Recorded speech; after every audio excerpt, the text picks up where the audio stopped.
কোনো মহিলার সম্বন্ধে এইভাবে বলা যায় না, এটাই বলবো।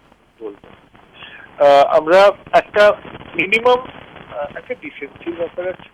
যে ইঙ্গিতটা উনি করছেন সেই ইঙ্গিতটার মানে সপক্ষে ওর কি প্রমাণ, কিসের ভিত্তিতে করছেন সেটাও খুব পরিষ্কার, এইটুকুই বলা। এই ধরনের মন্তব্য সম্পর্কে কোনো মন্তব্য করতে যাওয়াই উচিত নয়। দিস ইজ বিয়ন্ড আমার মর্যাদায় লাগে, এ নিয়ে কিছু বলতে চাই না।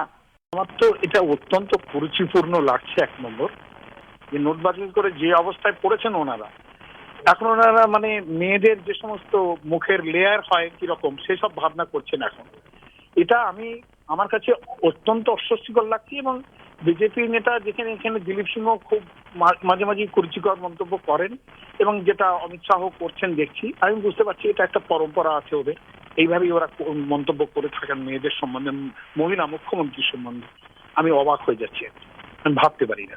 মায়াবতী এবং মমতা বন্দ্যোপাধ্যায় এরা রাজনীতি করেন, রাজ্যের মুখ্যমন্ত্রী, এবং সেই জায়গা থেকে এই দেশের মানুষের যে সাফারিংস, যে অসুবিধা পড়ছে তা নিয়ে এরা উদ্বেগ প্রকাশ করেছেন এবং উদ্বিগ্ন হয়েছে। এটা তো সত্যি কথা, এবং উদ্বেগটা তো যথার্থ। রাজনৈতিক মোকাবেলা করার ক্ষমতা হারিয়ে গেলে তখন ব্যক্তিগত আক্রমণে নেমে আসতে হয়।